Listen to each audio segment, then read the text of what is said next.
Good morning and welcome to our back to school edition of the Library Show. Today we have what we think will be a really good lineup for you. We're going to talk about some of the upcoming events in the fall. We will also be showing you some of the valuable resources for students. We will be talking about books, of course, both for children and for those kids going back to school for their required reading. This morning, Joe, Roxanne, and I will be talking about all of those books that we have to read every year, and kids come in the library looking for the required books and not very happy about it. Joe, what do you respond with those? You know, when I was in high school, we had a whole list of books that were required reading. My favorite book was A Tale of Two Cities. Now, That's a good book. that book I wanted to talk about today, but of course it was vetoed Because we talked about it last week. But that was my favorite book. So therefore, I chose Of Mice and Men by John Steinbeck. Also another good one. And I chose this book because it transcends time. Although it was written in the 1930s during the Depression in California, it still transcends time because the main characters in the book, it was George and Lenny, and they were best friends. George felt like he had to take care of Lenny. Lenny had a mental problem. But even today, and they had this big dream of moving to California. And it's buying a farm, living Right. off the fat of the land. But their dream could never come true because of the world that they lived in at that time. And still today, people have big dreams, and there's no way their dream could come true because of the world we live in. Well, now this book is still on the required reading lists even It's still on the required after all this reading time. list. Why do you think that's so? And that's the reason, because it transcends time. I mean, even if you read the book today, you can see the way you're living. You can see your life in it today. The message is still important. Yeah. And There's it's loneliness. short. Yes. It Little is. small book. So if you want a little small, powerful book to read, this is one that you could read. It Okay. has everything. It has loneliness, homelessness, It really tragedy. sounds depressing for a required read. It's depressing, it's painful, but it's life. Okay. Yes. Roxanne, what books did you read whenever you were in high school? When I was given this topic, I thought of Thomas Hardy, because after I read Far from the Madding Crowd, I had to read his other novels. I read Jude the Obscured, Tess of the D'Urbervilles. I just fell in love with it. And I think it was because after I had to read Chaucer's Canterbury Tales and Shakespeare, I just couldn't understand Oh, I it. just kids- love those. I don't know why you didn't like those. I mean, Are when we kids had still to read reading those, Chaucer? I think so. But Who knows? But I had to. I just couldn't wait to get to class and give my interpretation because I just knew that I was right. It could have been wrong, Huh. but I No. don't know why anybody would hate I those. want more direct. The wording in the novel has to be direct. It has to mean what it says. I don't want to have to go off and think about interpretation. I want it to say what it means. Well- And Hardy did that for me. I mean, We did not have Thomas Hardy at my high school. You We missed had- out. We missed out. We didn't have to read them either, but that title, Far from the Madding Crowd, you can just see it. your You can head? just see it if you don't read the book. Yeah. Well, I liked To Kill a Mockingbird. I hated reading all of the other required books. This one was the one required book that I actually enjoyed reading. well, it's my favorite book, so it's understandable. It's- It's really a great book. I think it's an awesome book, too. I read the book several times, but I also saw the movie. That's what I No. think about the movie. Gregory And, Peck, yeah. Yeah, most of these movies have been, they rewrote them or produced them again with the new people. But that's one movie that's never been reproduced. You still, if you see it, you still see it in black and white, and Yes. you still see Gregory Peck. And you see Scout. She makes the perfect little character. It was a fun book. I want to say fun, but it was a good discussion of the South at that time. It showed the best of the South and the worst of the South. And when I said fun book, I thought the way she wrote was just a joy to read. It was easy to read. She talked about using words of just 2 syllables to make her point. It's probably why I liked it. It was simple And and to kids the still point. have to read that now. But, and at the library, children come in, they're really desperate for that book. If we don't have the book that's on the list, we want you to come in and We can help you find something or find it somewhere else. We can get it we for have, you. we have paperback copies. And Roxanne, you brought a resource for the students for their required reading. I did. When we were given this topic, it's been a while since I've been in high school, and I couldn't really quite remember what the book was about. So I had to grab novels for students. And in it gives you a quick summary of the book. It gives you themes. It compares and contrasts. Can Gives I you read that characterization. instead of the book? You should not read that instead of the book. This should be to enhance your knowledge of especially if you're going to write a paper on it. It'll give you some ideas of what to do. It will also give you the opinion of others too. You know, experts who have written papers and even dissertations about the theme of these books. You can get some of their opinions too to help you understand, especially if you read a book and you really don't know what it's talking about. A lot of times, after I've read a book, I'll read about the book and discover things that I had not known were there, particularly whenever I was a high school student Yeah, or just a college like your student. book, Roxanne, Far from the Madding Crowd. You know, it talks about the theme in that book It does. is a relevant theme with teenagers today. It's unrequited love. I probably said that wrong, but it's love for another person that's not returned. And that's a big thing in high school. Well, That's yeah, what- I had unrequited love in high school. And even there's a song by one of the famous songwriters. Taylor Swift has a new one, You Belong With Me, where she talks about he's in love with the cheerleader, but she's in the bleachers. So, you know, it's still a common theme. So today. even though Thomas Hardy is not one of the better known authors on the required reading list, he's still worth exploring, do you He's think? worth exploring. I mean, Okay. I enjoyed it. All right. Yeah, and all of these books, all of the old books, you know, there's other books, Moby Dick and all those kind of books, you know, some are small, some are large, but they're still interesting reading and they're well written. Well, we wish all of the students out there good luck with their required reading for the fall. And remember to come visit us at the library. We'll help you find what you need to read, and we have other resources too. And be sure to stay tuned for more of the library show. Hey guys, thanks for coming. Are we in trouble? No, you're not in trouble. I just want to set some ground rules. Like what? Well, remember last week when you hit Vinny in the head with the shovel? I do not recall that. Of course not. Well, it was pretty graphic. Too graphic for the kids.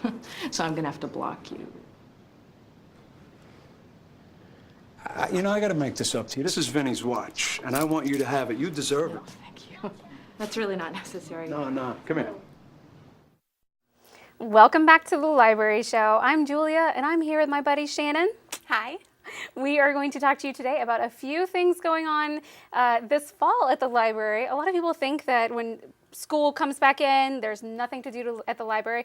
No reason to go back, right? But They that's totally couldn't be wrong. more wrong. That's right. Couldn't be more wrong. There's so much to do at the library this fall. And so we're going to tell you about a few things going on at your library.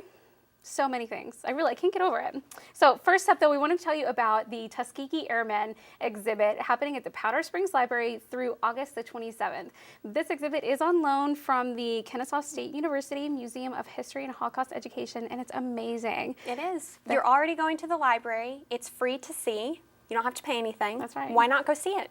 Absolutely, and you can learn so much about these amazing men who really just were so important for our history. Just really, really cool. So Absolutely. definitely go check that out.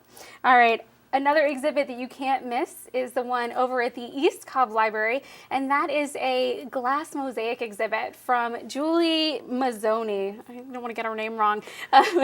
She's actually a trained architect, but she makes these amazing glass mosaics. Really, really cool and so pretty. I can't wait to go see that. I know. Have you ever done a mosaic? We did at the library last summer. We sure did. You're so Yep. talented. It was fun. All right, the other event that we wanted to talk about is one about stress-free mealtimes. So the UGA Cooperative Extension, if you haven't checked them out, they have a ton of really, really great events. And so we partner with them on different events throughout the year. And so they are coming to do a couple of different ones. Actually, the first one's going to be on Thursday, August 21st. Starts at 2 o'clock. You do need to call the library to register, and it is at the Powder Springs Library. But this one is on stress-free mealtimes. So if you, as soon as I saw this, I thought about you because I thought, we both have kids. So mealtime is always super stressful. So I thought if there's anything that I can learn, Right. If they can teach me how to feed more to my baby than the dog Right. at mealtime, then I need to know.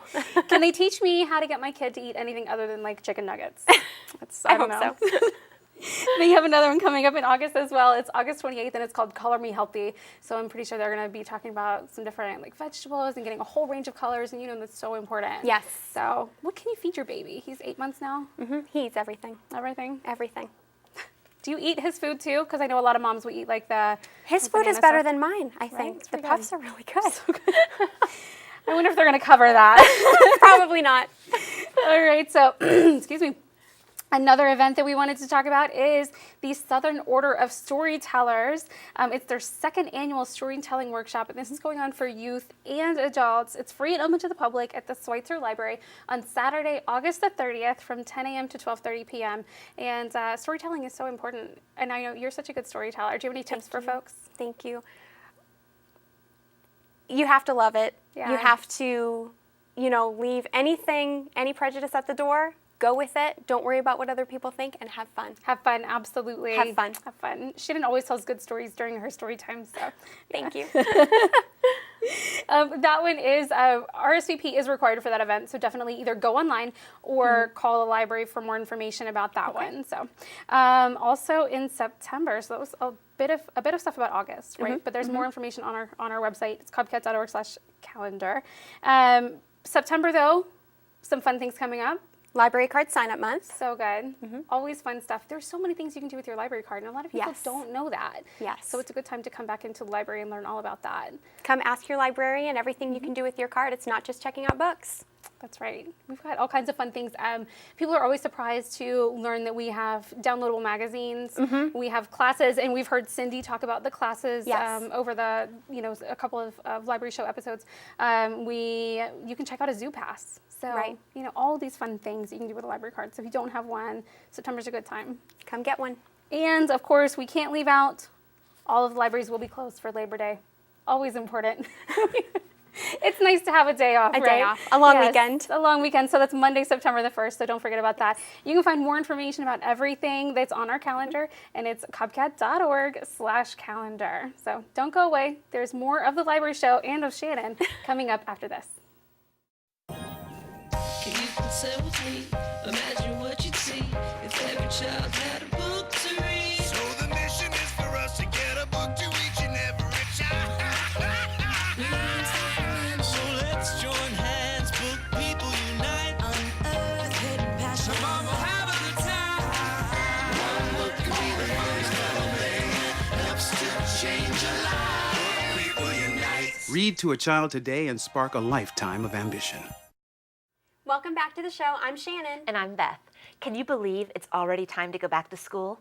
The summer reading program may be over, but that doesn't mean we should stop reading.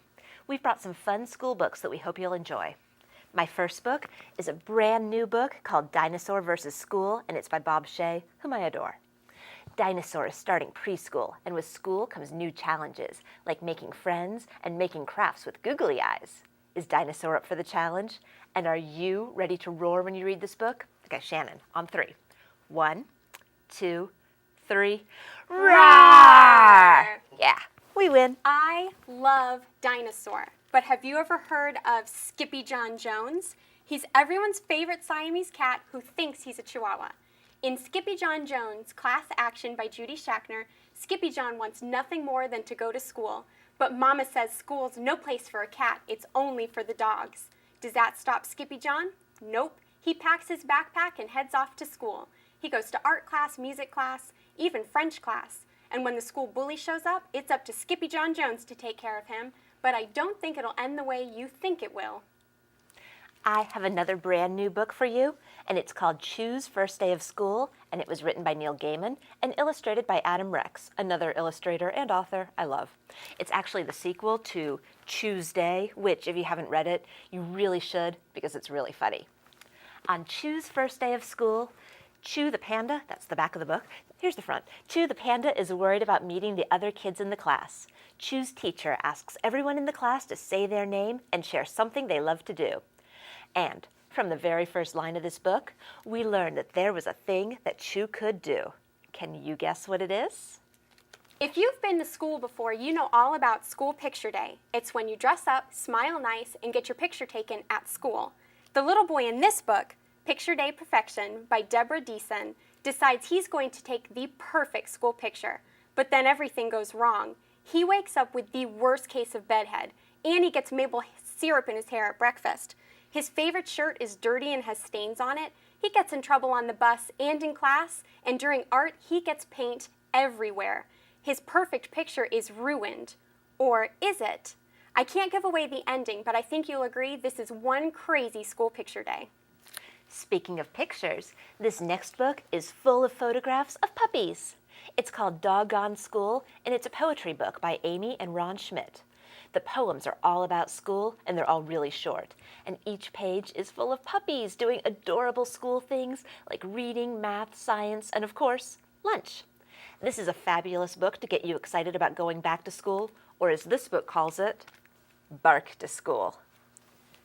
Have you ever heard of show and tell? It's when you bring something special to school to share with your class.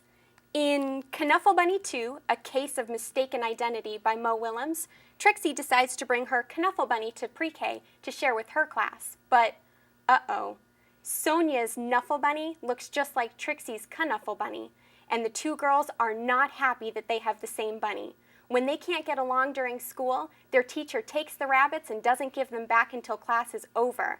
But there's been a terrible mistake. Can Trixie and Sonia put aside their differences to make things right? I sure hope so. We hope you've enjoyed our school books that we brought to share with you today. You can find all of them at your local Cobb County Public Library or on our website, www.cobbcat.org. Stay tuned, there's more of the Library Show coming up after this. Don't look at me. Your hair's a bit frizzy today. Oh, you should pick that up. Oh, you're such a dork. Loser. Here, let me help you with that. Oops. Every day, kids witness bullying. Oh, look. Your crush is looking at you. Poor you. They want to help, but don't know how. See, no one here's gonna help you, because no one Teach your likes you. kids how to be more than a bystander. Visit stopbullying.gov. Hello and welcome back to the Library Show. I'm Nicole and today I'm here with my friend Cindy. And it's that time of year again where school is about to start. So we're going to talk about some back to school resources to help parents prepare their young kids for school. Cindy's going to talk about some online resources, and I'm going to talk about some out of the box resources parents might think about. So Cindy, what you got for us? Well, I have some online resources that I want to recommend. The great thing is that these online resources are available 24/7, because I know we've all had that experience when your child comes to you and the library's closed and they say, I have to write a essay on this historical figure. Yes. Well, library's closed. What do? Well, no problem. You go to the website. We're going to put a slide up on the screen to show you. Library website, go to that, and it's under the e-library collection as where you find these online resources. There's a list of subjects there. You want education in that list. So you pick it, and that will take you to the first resource that I want to recommend, which is the Student Resources in Context. I love this resource because it's kind of like the one-stop shopping for any kind of project or research that your child needs to do. Covers a myriad of subjects: science, biographies, literature, on and on and on. And the great thing about this resource is it works kind of like Google, so kids are familiar with that, easy to use. And when they put a subject in there, it'll bring back great things like articles, articles, primary sources, which a lot of the teachers require, which are like interviews and speeches.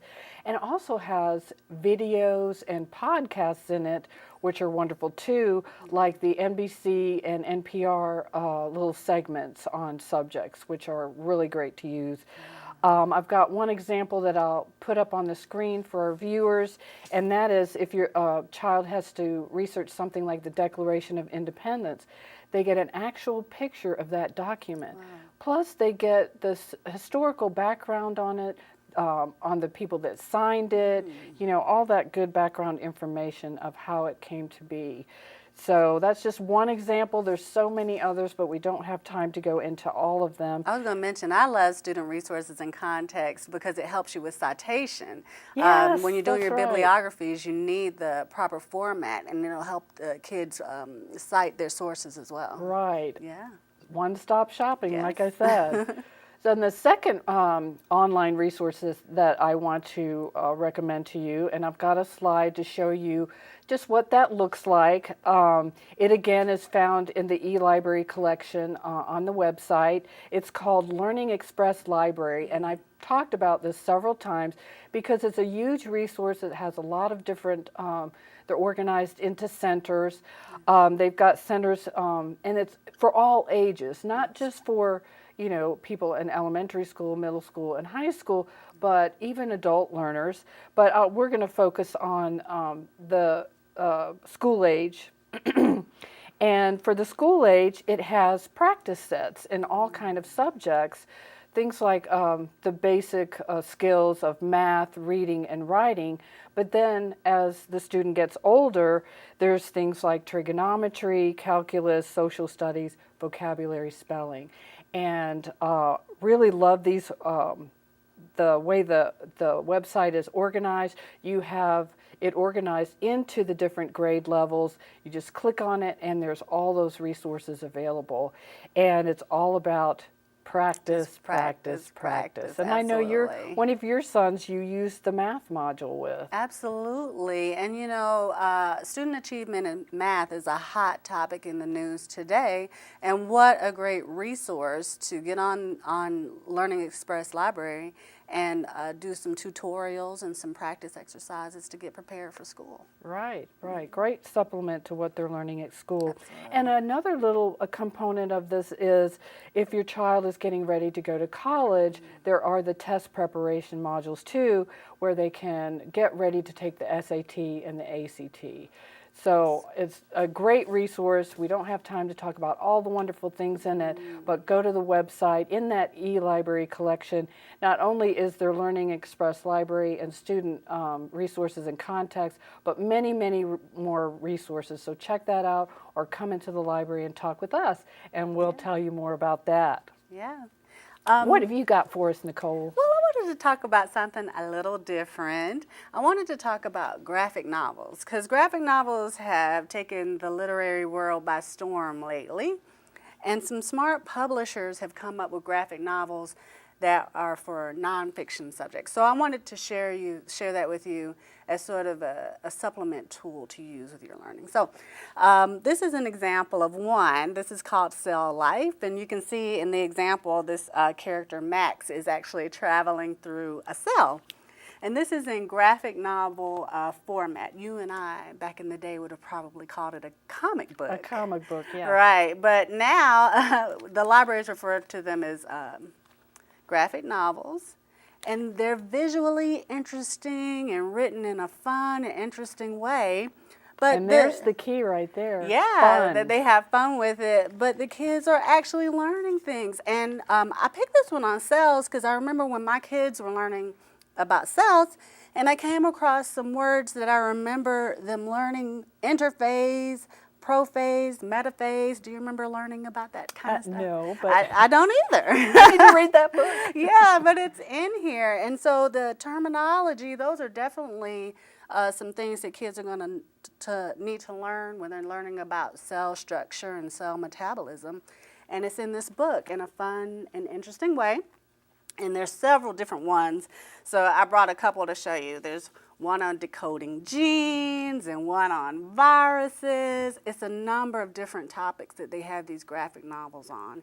And it's not going to take the place of the hours of learning that the students get in school, but it'll be a great supplement. It's a fun supplement, yeah. Yeah, it's a way to introduce introduce new subjects, and they even have biographies, so you can introduce them to interesting historical figures. This is Louis Pasteur and Wilma Rudolph, and this one is on George Washington, and I even found one on Elvis I thought I would bring to show you that it goes through different genres and different areas, so you can find an interesting biography also. And even something like, I saw one even on the Bermuda Triangle. Oh, I love it. Yeah, which is interesting, you know, that a student might be interested in learning about the Bermuda Triangle. So the subjects are very vast in how they provide these. But the library has a lot of these nonfiction graphic novels. And I just encourage parents to try it out and encourage their students to give it a try and see if it helps with some learning as they get prepared for school. Your child won't even know they're learning. That's the great thing. Yeah. They're having fun. They're having fun. Yeah, absolutely. Well, that's all we have time for today's segment. We'll be right back with more of the Library Show. NFC, AFC, offensive linemen, defensive tackles, quarterbacks, and cornerbacks are all working with United Way for a million little reasons. The kids of our communities, to ensure their academic success all the way to graduation day. You see, it takes about 12 years to create a graduate, but it takes the same time to create a dropout. And the difference between a kid becoming one or the other could be a professional athlete, or it could be you. Studies showed the earlier we get to kids, the better their chances. So become a United Way volunteer reader, tutor, or mentor, and make a difference in the life of a child, for the life of that child. Give. Advocate. Volunteer. Live United. Join your favorite NFL players. Take the pledge. Go to unitedway.org. Well, thanks so much for being with us on this episode of The Library Show. Remember, you can find out more about all the things going on at your library at the library website, which is cobcat.org, or come into your local branch today. I've come up with a wonderful quote from Anna Quinlan, the writer. I found this the other day about the wonderful thing about books. Books are the plane and the train and the road. They are the destination and the journey. They are home. See you next time.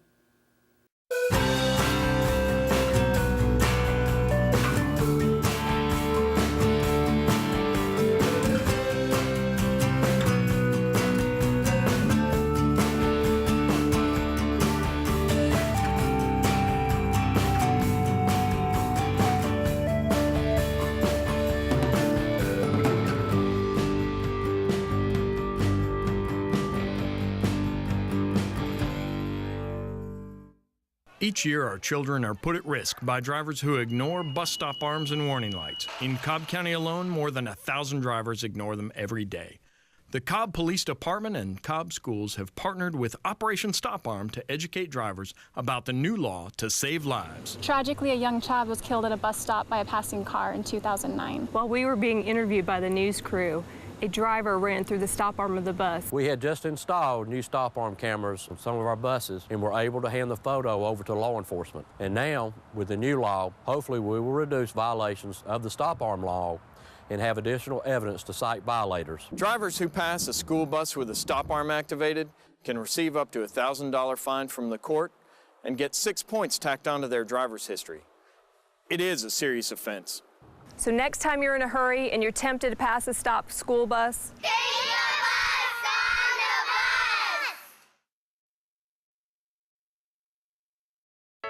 This is my computer. This is your computer. Let's go on the internet. Let's go. Click it. Yes.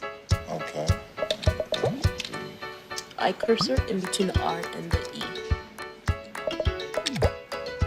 When I say dot, I want you to just push the period. She's gonna love me all over again now. That's it. Jamaica, here you come. Here we go. Good job. Thank you. Thank you. And I did it by myself. Feel smarter.